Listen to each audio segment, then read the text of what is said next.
الحمد لله رب العالمين والعاقبة للمتقين والصلاة والسلام على خير خلقه محمد وعلى آله وأصحابه أجمعين.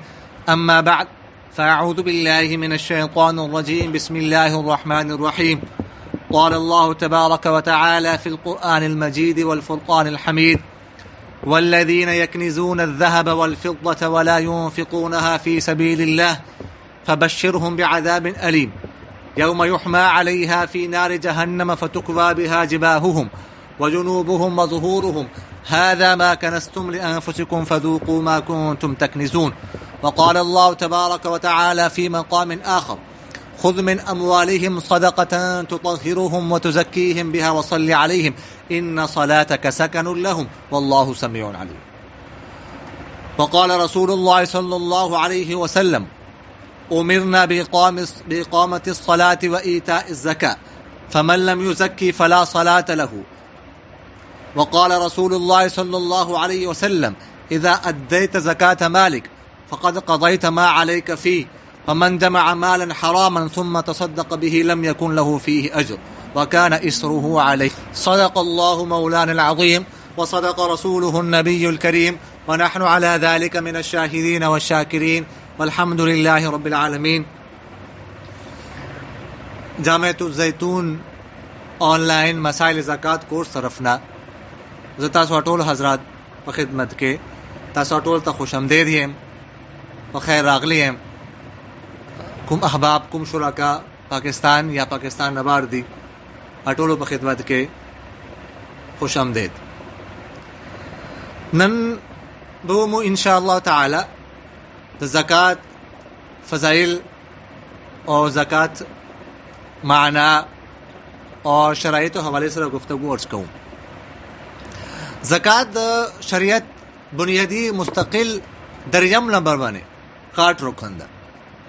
سرکار دو عالم صلی الله علیه وسلم یو حدیث مبارک کې ارشاد فرمایلی ده: بني الاسلام على خمس: شهادة أن لا إله إلا الله وأن محمدا رسول الله وإقام الصلاة وإيتاء الزكاة والحج وصوم رمضان.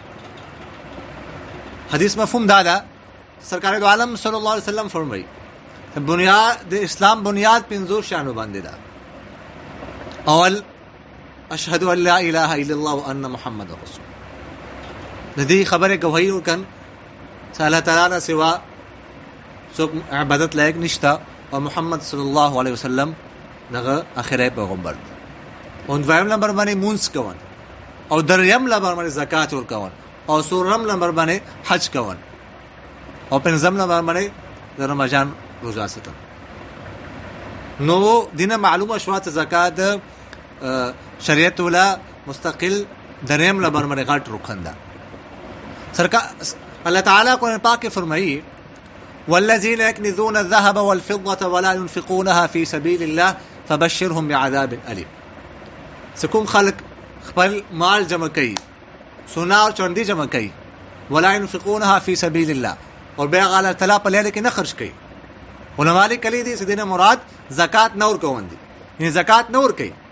الله تعالی فرمایي: فبشرهم بعذاب أليم.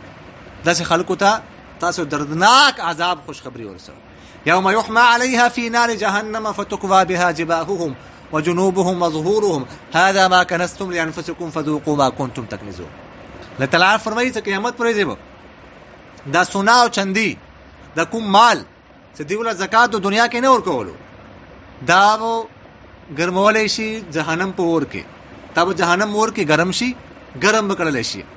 هغه نه پس په دې سونی او چندي او دې مال سره دا چا زکات نور کول دی ولا پېشنی او دی ولا کروټ او دی ولا کمر دا به داخل کول شي. دا به د سزا ملويږي. الله تعالی فرمایي د تبیل شي: هذا ما كنزتم لانفسكم فذوقوا ما كنتم تكنزون. دا استعمال له زکات نور کولو او د دې عذاب مزه وڅخه. یو حدیث کې سرکار دو عالم صلی الله علیه وسلم ارشاد فرمایلی: امرنا باقام الصلاه وايتاء الزکاه فمن لم يزكي فلا صلاه له. موږ حکم شوی دی المنز قائم کون اور زکات اور کون. اور سرکار دو عالم صلی الله علیه وسلم فرمایي چې کوم سړی زکات ورنکو فلا صلاه له، نو دغه ول منظم قبول نه ده. زکات خو یې سلاړو نو مونږ هم لاړو. المعجم الکبیر للطبرانی کے دا حدیث جلد نمبر 10 صفحہ نمبر 103 دا حدیث نقل شوید. اور ہمدرنگ حدیث کے سرکاری دو عالم صلی اللہ علیہ وسلم فرمائی اذا ادیت زکات مالک فقد قضیت ما علیک فی. کچری تا خپل مال زکات ورکو نو تا باندې سکم مال حقوق دی اگویا کہ تا ادا کړو. گویا کہ مال حقوق میں ادا کیږي سکلا زکات ورکړل شي او که زکات نشي ورکړل نو مال حقوق نه ادا کیږي. دا خو مختصرا د زکات فضائل په حواله سره کوم وعید دی په حواله سره گفتگو. زکات معنا څه ده؟ نو زکات معنا ده طهارت، پاکی، پاکیزگی، برکت اور بڑھوتری، اضافہ. دا لغوی معنا ده. قرآن پاک کی دی وجه باندې الله تعالی فرمایلی دی سرکار دو عالم صلی الله علیه وسلم خذ من اموالهم صدقه تطهرهم وتزكيهم بها وصل عليهم ان صلاتك سكن لهم والله سميع. مطلب مسلمانانو نه مال واخله، زکات نه والا، زکات په ذریعہ سره دوت صفا کا، دون مال زکات په ذریعہ سره صفا کیږي. که سره مال نه ورکی زکات نه ورکی نو غوړه مال کې میل کو چیل مال کې گندگی پاتې شو او مال سکوم دا هغه کرهم هغه برکت هغه کې اضافه هغه کې پاکیزگی نشرت لله. دا خو لغوی معنی اور اصطلاحی معنی نه ده. تو شریعت طرف نه کوم نصاب مقرر شوی ده هغه مخصوص مقدار کې مخصوص مال الله تعالی پر یعنی کې ورکون دا د زکات معنی ده. او داسې طور باندې سړی ورکی څنګه سره بالکل دغه سړی ول خپل کسر خپل منفعت بالکل ختم شي، خپل فایده سره ختم شي. دیو ځوانه فقها لیکلي دي چې خپل اصول ته سړی زکات نشي ورکوړي. مثلا پلار نیک او د نیک پلار همدارنګه انیا وغیرہ ذالک ما کومه سلسله ده. همدارنګه فروع ته ان خپل اولاد ته سړی زکات نشي ورکوړي، بچی ته نشي ورکوړي، المسیح ته نشي ورکوړي، همدارنګه غو بچی ته نشي ورکوړي. ولی سدو ته زکات پر کوونه کې گویا کې انسان خپل فائدہ ده. نو داسې طریقې سره به زکات ورکول شي چې خپل کوم منفعت فائدہ ده قابل کو ته ختم کړل شي. دا زکات معنا و. او به همدلنګي فقها باز شرایط لیکلي دي د فرضیت د لپاره. فقها شرایط لیکلي دي فرضیت شرایط 5 دي. یو خدای له سړی آزاد وي، غلام باندې زکات نه کیږي. ولې سو غلام سره کوم سدي غدغه ولا نه دي غدغه اقا ولا دي. دم نمبر مسلمان وي، کافر سره کڅور هم مال شیخ باندې زکات نشته. دریم نمبر باندې سمجھدار وي، دیوانی باندې مجنون باندې زکات نشته. څلورم نمبر باندې بالغ وي، نه بالغ باندې زکات نشته اگر شیخ سره پلاکونو کروڑونو پیسې ورسوي. او پنځم نمبر باندې د زکات فرضیت او علم هم وي.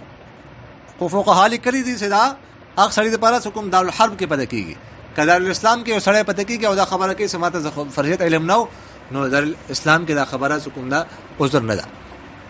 او بیا شرایط وجوب زکات، یعنی زکات اور کون کله واجب کیږي د لپاره فقها 5 شرایط لیکلي دي. یو خدای سره مال حکم دا نصاب برابر وي. نصاب حکم دغه دوا شین دي، سونا اور چاندی، سونا اور سپین زر.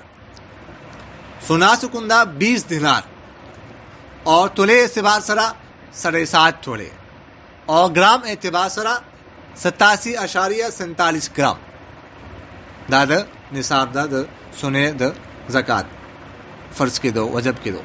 اور چاندی حکم دا سپین زر 200 درہم دی، 200 درہم.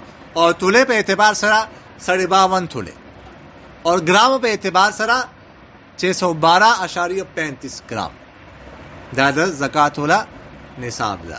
اور دویم شرط وجوب زکات پر ادا سے خبر ملکیت حکم دا تاماوی، تام ملکیت فیروانی ناقص نوی. اور دریم نمبر باندې حوائج اصلیه زیات وی، یعنی کوم مال تاثر ادا دا مال تا حوائج اصلیه ضرورت اصلیه نه زائد وی. ضرورت اصلیه څه ته لشي علماء لیکلي دي چې روزمره کوم بنیادی ضرورت دي دا ضرورت اصلیه کې داخل دي. مثلا کھانا پینا، کوم راشن خرچه ده، مثلا آٹا شو، غوړی شو، چینی شو، پتی شو، صابون شو وغیرہ ذالک. دا ټول ضرورت اصلیه کې حکم دي داخل دي زیات رقم. همدارنګه رهائش ولا مکان شو، همدارنګه بدن ولا کپڑے شوي، همدارنګه کور ولا نور سامان شو، همدارنګه مخکې زمانه کې خو فقها لیکلي سو ولی ولا زناور شو، اوس ته تدایل شي موټر سایکل شو یا گاڑی شو ضرورت پر دام حوایج اصلیه کې کوم دا داخل دي. همدارنګه فقها لیکلي دي غلام شو، همدارنګه هتیار شو، همدارنګه نور خوردنو شو لکم اشیاء دي، برتن دي، دا ټول ضرورت اصلیه کې داخل دي، په دې باندې زکات نشته. همدارنګه فقها لیکلي دي چې چا سره جواهرات، یاقوت او موتیان وغیرہ زمرد ور سره وي، خو تجارت پنيت پنه نه وي، مخکې خرڅول پنيت پنه نه وي، صرف کور کې اخلي، نو دا حوایج اصلیه کې داخل دي، په دوه باندې زکات نشته. همدارنګه انسان سره کتابونو لپاره مطالعه لپاره کتابونه وي، په دې باندې حکم دا زکات نشته. همدارنګه یو سړی پیشه اختیار کړی دا، پیشه کوي، یو کاروبار کوي، هغه ول آلات تی ور سره، هغه آلات هم قیمت کی وی، خو غبنه مطلب ده زکات نشته. دا حوایج اصلیه کې دي، نو حوایج اصلیه نه زائد. او څلورم نمبر باندې وجوب زکات شرط کوم دا نصاب دا، چې نصاب د سوي څخه قرضې نه خلی.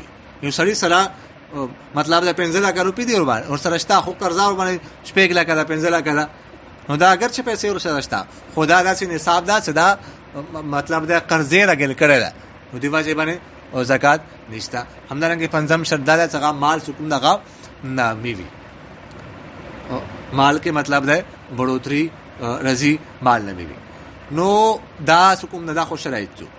زکات اور کولو لپاره بنیادی حکم دا څلورو خبرو باندې ځان په یوان دا ضروری دي. ته نصاب زکات څه ده او کوم شانو باندې اشیاء زکات دویم نمبر باندې څه دي، او حکم دا شرایط زکات څه دي او مصارف زکات څه دي. نو شرایط زکات په حواله سره مختصرا حکم دا مو عرض وکړو. همدارنګه نصاب کوم زکات او نصاب دا د په باره کې حکم دا مو مختصرا عرض وکړو. نو اشیاء زکات څه دي او مصارف زکات څه دي، د حواله سره به ان شاء الله مو به مخکې دروسو کې حکم دا عرض کوم. جزاكم الله خيرا. الله تعالى تاسو جزاء خير درکې. اقول قولي هذا استغفر الله لي ولكم ولسائر المسلمين فاستغفروه انه هو الغفور الرحيم.